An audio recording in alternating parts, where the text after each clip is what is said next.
bem?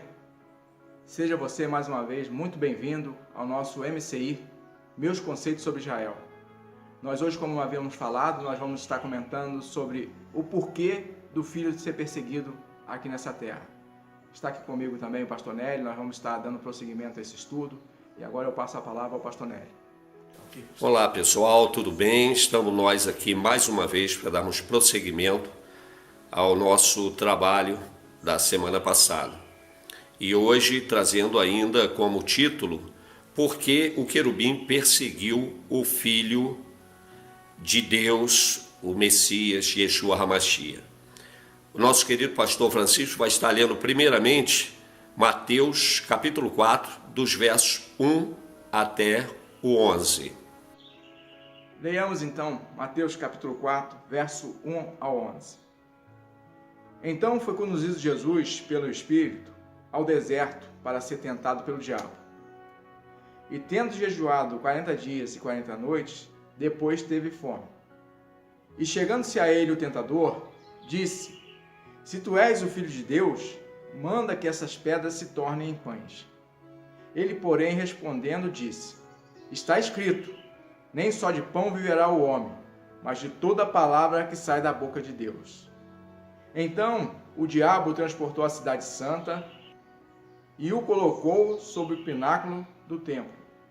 E disse-lhe: Se tu és o Filho de Deus, lança-te daqui abaixo, porque está escrito, que aos seus anjos dará ordem a seu respeito, e tomar-te-ão nas mãos, para que nunca tropeces em alguma pedra. Disse-lhe Jesus: Também está escrito, não tentarás o Senhor teu Deus. Novamente o transportou o diabo a um monte muito alto, e mostrou-lhe todos os reinos do mundo, e a glória deles. E disse-lhe: Tudo isto te darei, se prostrado me adorares. Então disse-lhe Jesus: Vai-te, Satanás, porque está escrito, ao Senhor teu Deus adorarás, e só a ele servirás. Então o diabo o deixou, e eis que chegaram os anjos e o serviram.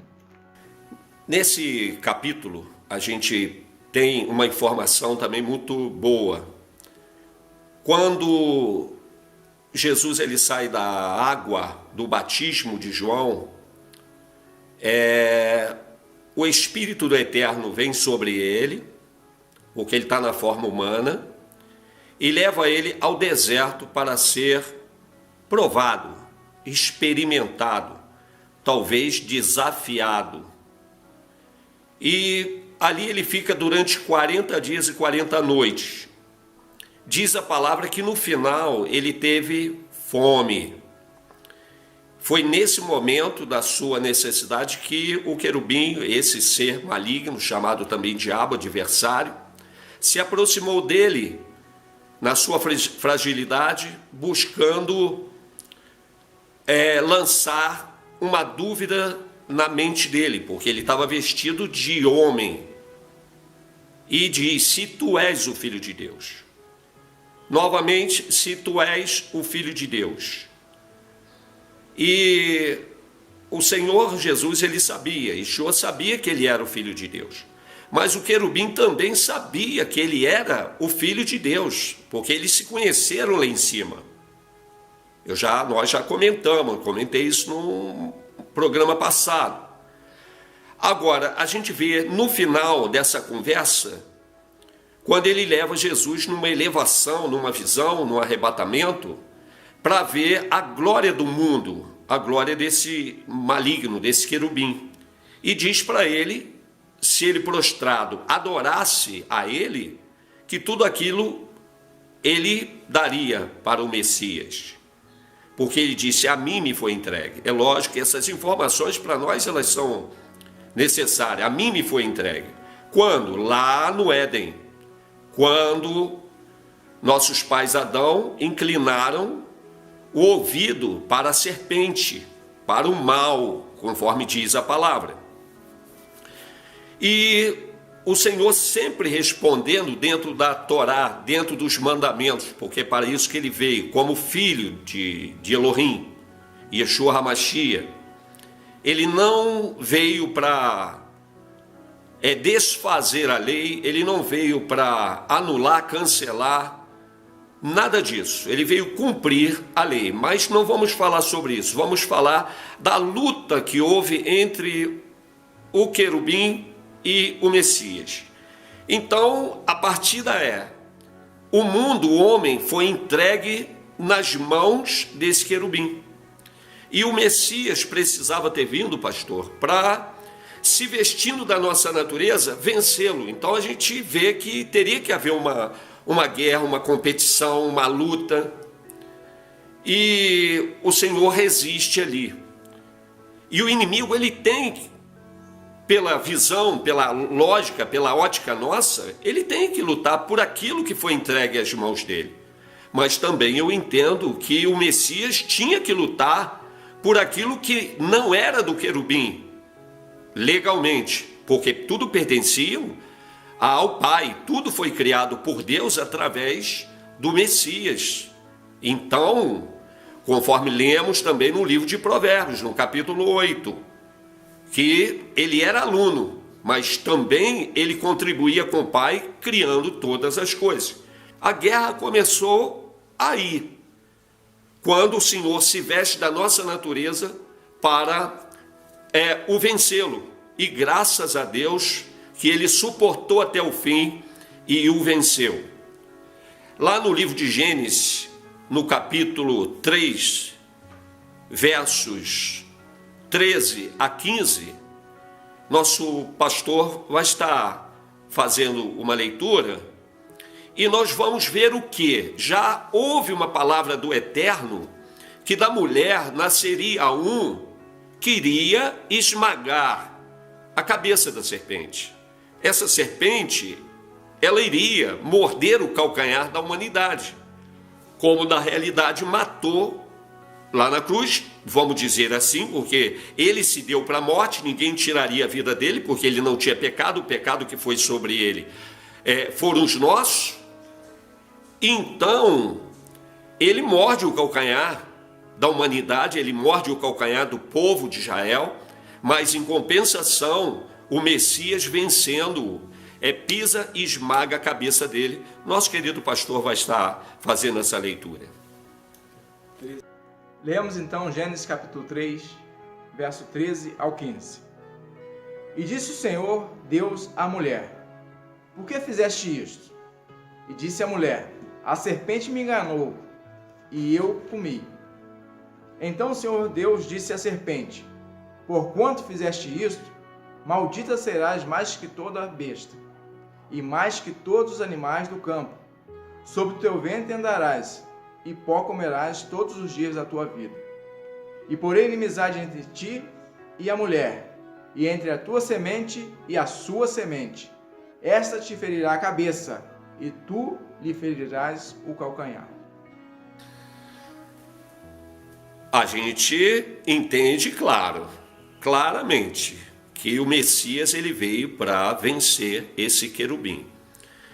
E muitas pessoas têm dúvidas em relação porque se ele veio como Messias, se ele veio como o vencedor para vencer, para resgatar para si novamente a humanidade, porque a humanidade passou a morte, passou a ser mortal, porque o Messias não continuou aqui, ele foi embora.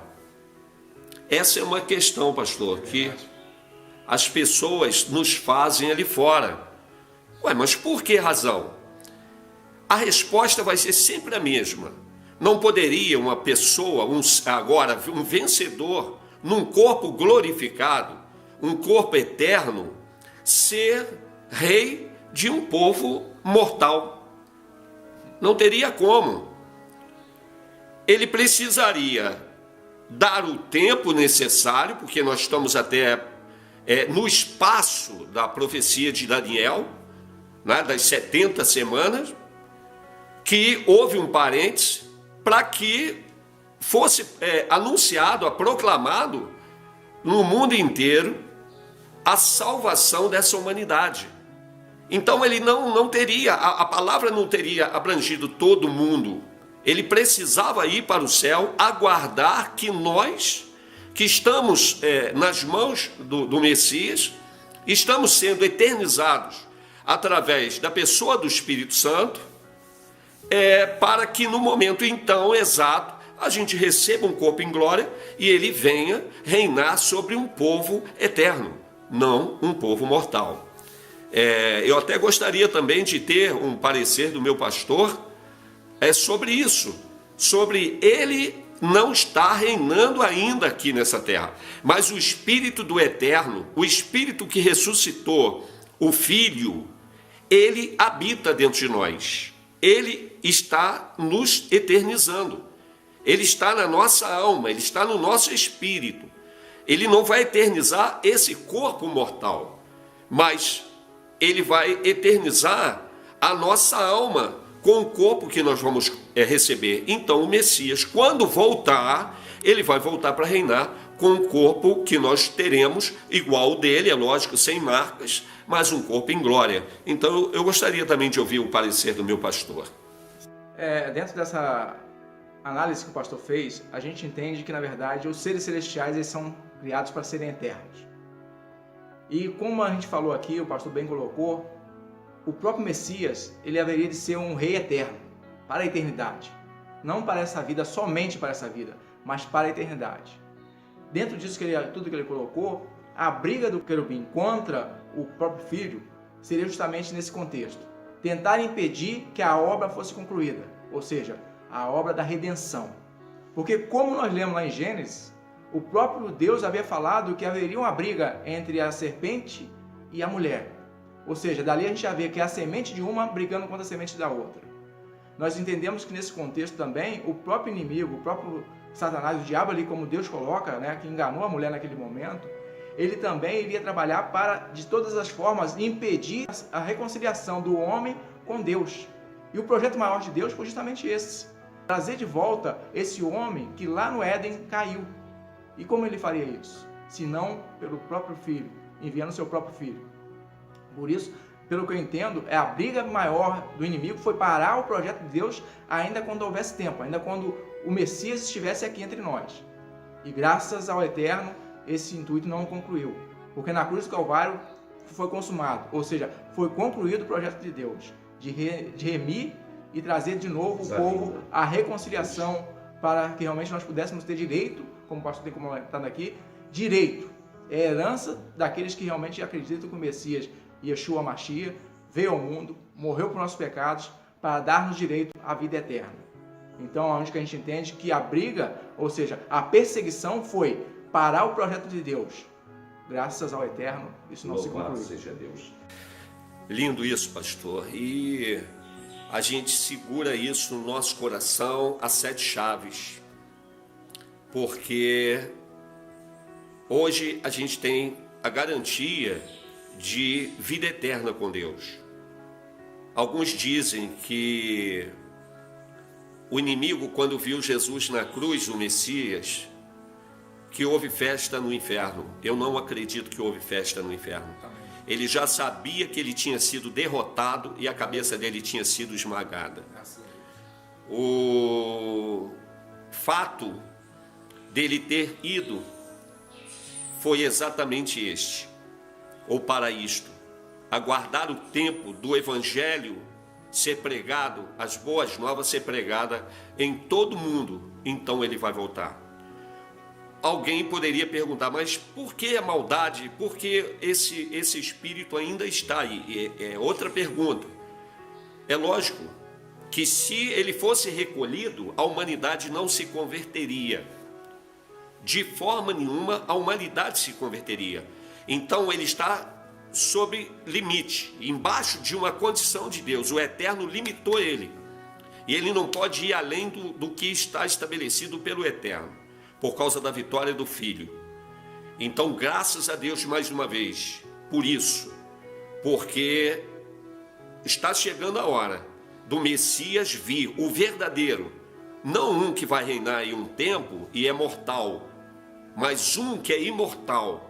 E nós estamos, meu pastor querido, nós estamos, graças ao Eterno, debaixo do amor dele, ligados na ressurreição de Cristo, porque nós também morremos com Ele ali na cruz, para ressuscitarmos com Ele também para a eternidade. Avaliando então esse contexto, como o pastor V comentou, por que existe a maldade ainda no mundo? Nós vamos avaliar então, a matéria para o próximo estudo, por que então os seres espirituais, os seres da maldade, não estão aprisionados? Faça essa pergunta, pastor. Vamos degrau por degrau, gente, porque nós temos um tempo para botar isso aqui no ar e não queremos extrapolar, não sermos cansativos, até para vocês poderem ir acompanhando os blocos. Como antes de começarmos aqui a passar essas informações, nós comentamos, se fôssemos pegar todas as referências e inferências, não importa, nós íamos gastar horas e horas aqui. Então nós estamos pegando os textos que são considerados chaves para a gente poder passar para vocês. E eu quero que o Eterno esclareça o coração de todos vocês, que o Eterno continue nos ajudando, iluminando nossos corações, porque, pastor Francisco, é uma responsabilidade enorme estarmos aqui, porque estamos falando para multidões de pessoas, e um erro nosso aqui, ele pode jogar por terra todo o projeto, a credibilidade que nós estamos procurando passar para vocês. É uma coisa muito séria. E o amor também, finalizando eu digo, que a gente tem pelo povo de Israel é algo inexplicável. E a gente não quer que esse povo continue debaixo de um governo espiritual maligno, mas que eles venham a reconhecer Yeshua HaMashiach, Jesus o Messias. Até a semana que vem, que Papai do Céu abençoe a todos aí de todo o coração. Um forte abraço. Ok, finalizamos aqui então mais essa parte do estudo. Espero que vocês tenham gostado. E aproveitando, nós queremos pedir a vocês que, mais uma vez, compartilhe esse vídeo, faça os comentários, indique esse vídeo para os seus amigos. Nós já temos notado que a ferramenta do YouTube ela já está nos ajudando até mesmo na propagação desses estudos, já estão indicando nossos estudos para outras pessoas, e isso é graças a que vê o nosso trabalho e gosta desse trabalho e de certa forma está compartilhando. Então, deixe lá o seu like, deixe o seu comentário, se inscreva no nosso canal, para que seja também você um divulgador desse trabalho e alcançarmos mais vidas, porque esse é o ideal do MCI. Até a próxima, fiquem todos com Deus.